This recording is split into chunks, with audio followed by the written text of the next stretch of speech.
Gen Z ప్రభుత్వానికి accountability, responsibility గుర్తు చేసిన జనరేషన్. కానీ అదే జెన్జీ పేరును జమ్మూ కాశ్మీర్లో బెదిరింపులకు ఉపయోగించింది ఓ యువతి. జమ్మూ కాశ్మీర్లో భద్రతా దృష్ట్యా ఓ చెక్ పోస్ట్ దగ్గర భద్రతా బలగాలు రోడ్డుని బ్లాక్ చేశాయి. 5 గంటలు గడుస్తున్నా చెక్ పోస్ట్ ఓపెన్ చేయడం లేదంటూ సీరియస్ అయిందామె. మేము జెన్జీ అని, ఈ నాన్ సెన్స్ ను సహించేది లేదు అంటూ అక్కడ ఓవర్ యాక్షన్ చేసింది.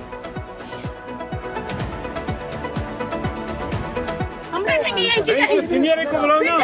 मंत्री यहाँ से कैसे निकलेगा? We are Gen-Zs. We are not tolerate this nonsense. We are not tolerate this nonsense. आप लोग मुझे बताओ, आप लोग बैठोगे या नहीं बैठोगे? बैठूंगा। चलो चलो चलो कैसे रोकेंगे? 5 घंटे हो गए, निकालो सब लोग गाड़ी और चलो। वो कश्मीर एयरपोर्ट पे नहीं उतरे। हम नहीं जाएंगे, किसी को जाने भी नहीं देंगे। हम लोग पैसे देके घूमने आते हैं या फिर ये सब टॉलरेट करने आते हैं?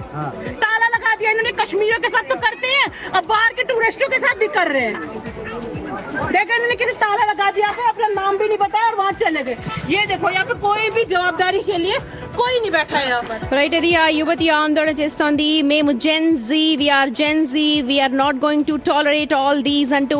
అలాగే తాళాలు వేస్తున్నారు కశ్మీరీలను ఏదైతే చూస్తున్నారు, అలాగే బయట నుంచి వచ్చిన టూరిస్టులపై కూడా వీళ్ళ దాష్టికాలు కొనసాగుతున్నాయంటూ ఆమె తీవ్ర స్థాయిలో ధ్వజెత్తుతోంది. ఇలా వెయిట్ చేయడానికి రాలేదు అంటూ చిందిలేస్తోంది. కాశ్మీరీలతో ప్రవర్తించినట్టే మాపై కూడా ప్రవర్తిస్తున్నారా అంటూ అక్కడ వీరంగం వేసింది. ఈ వీడియో ప్రస్తుతం వైరల్ అవ్వడంతో జమ్మూ కాశ్మీర్ సీఎం ఒమర్ అబ్దుల్లా రెస్పాండ్ అయ్యారు. జెన్జీ అనే పదాన్ని బెదిరింపులకు వాడొద్దు అంటూ ఆయన వార్నింగ్స్ ఇచ్చారు. సెన్సిటివ్ ప్రాంతాల్లో చెకింగ్ తప్పనిసరి అయిందంటూ ఆయన క్లారిటీ ఇచ్చారు. మా ప్రతినిధి శివ జాయిన్ అవుతున్నారు లైవ్ లో అప్డేట్స్ అందించడానికి. శివ, జెన్జీ నిజంగా ఒక పవర్ఫుల్ వర్డ్, ప్రస్తుతం ఎక్కడ చూసినా అదే వినిపిస్తుంది. కానీ ప్రస్తుతం ఆ యువతి జమ్మూ కాశ్మీర్ లో వాడిన ఆ సిచ్యువేషన్, ఇన్సిడెంట్ తో ఆ జెన్జీ పదాన్ని కొంచెం డైల్యూట్ అవుతున్నట్టుగా కనిపిస్తోంది. ఒకసారి విశ్లేషించండి. డెఫినెట్గా మీరు అన్నట్టుగా జెన్జీ అనేది ఇప్పుడు పవర్ఫుల్ వర్డ్గా మారింది. జెన్జీతో పెట్టుకోవడం వల్ల చాలా ఇబ్బందులు ఎదురవుతాయి అనేది కూడా ఇటీవల కాలంలో ప్రభుత్వాలు చూశాయి. కానీ ఇప్పుడు కొంత తప్పుదోవ పడుతోంది, జెన్జీ పదాన్ని వాడి తప్పుదోవ పట్టిస్తున్నారనేది కూడా ప్రధానంగా కొన్ని ఆరోపణలు వస్తున్నాయి. కొంతమంది పాజిటివ్ కూడా రెస్పాండ్ అవుతున్నారు. గతంలో కాశ్మీర్ పట్ల ఏ విధంగా అయితే అక్కడ ఉన్న భద్రతా సిబ్బంది వ్యవహరించారు, ఇప్పుడు వస్తున్న పర్యాటకుల పట్ల కూడా అదే విధంగా వ్యవహరిస్తున్నారు అనేది కొంత మిశ్రమ స్పందన వస్తుంది. కానీ అక్కడ వీడియో చిత్రీకరించి సోషల్ మీడియాలో పెట్టడం వైరల్ కావడం, ఇది కాస్త ఇటు జమ్మూ కాశ్మీర్ సీఎం ఒమర్ అబ్దుల్లా దృష్టికి వెళ్ళింది. దానిలో భాగంగానే అంటే జమ్మూ కాశ్మీర్ అనేది ఉగ్రవాద స్థావరాలకు ఎక్కువగా అక్కడ అడ్డాగా మారుతూ ఉంటుంది. దానిలో భాగంగానే ఎవరు వచ్చినా కానీ కంపల్సరీ అక్కడ సెక్యూరిటీ రీజన్స్ తో భద్రతా సిబ్బంది చెక్ చేస్తుంటారు. అందరికీ తెలుసు జమ్మూ కాశ్మీర్ 70 ఆర్టికల్ తీసేసినప్పటికీ కూడా అక్కడ చాలా సెన్సిటివ్ ఇష్యూస్, ఆ తర్వాత జరిగిన పహల్గామ్ కాల్పులు కావచ్చు. సో 5 గంటలుగా అక్కడ మూసేయడానికి గల కారణం పైన ఏమైనా క్లారిటీ ఇచ్చారా? దానికి సంబంధించి ఎటువంటి క్లారిటీ ఇవ్వలేదు. కానీ అక్కడ తనిఖీలు అనేది సర్వసాధారణంగా జరుగుతూ ఉంటాయి. కానీ అక్కడి వరకే ఆ రోజు ఆపివేశారని కూడా చెప్తున్నారు.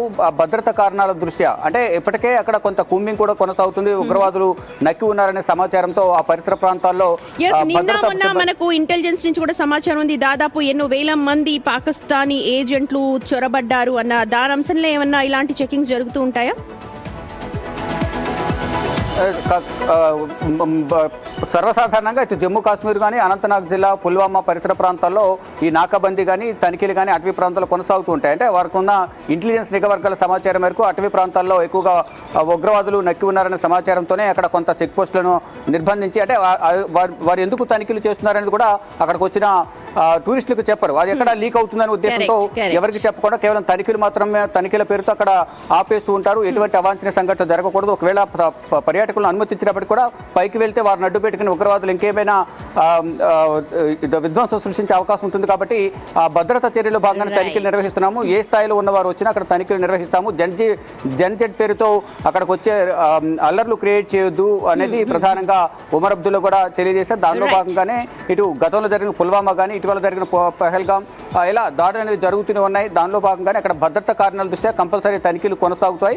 దీన్ని అనవసరంగా అల్లర్లు క్రియేట్ చేయొద్దని అది డైరెక్ట్ గా సీఎం రెస్పాండ్ అయ్యారు. కానీ జెన్జీ పేరుని ఎక్కడ పడితే అక్కడ వాడడం నిజంగా ఎంతవరకు శోచనీయం? జమ్మూ కాశ్మీర్ వెళ్తున్నారు ఖచ్చితంగా, టూరిస్టులు ఖచ్చితంగా చూడాలి అందమైన ప్లేసెస్ ని. కానీ అక్కడ చాలా సెన్సిటివ్ ఇష్యూస్ కూడా ఉంటాయి. వాటన్నిటి కూడా మనం అర్థం చేసుకోవాలి. అప్పుడే మనం జెన్జీ అవుతాం. ఇది గుర్తుపెట్టుకోవాలి.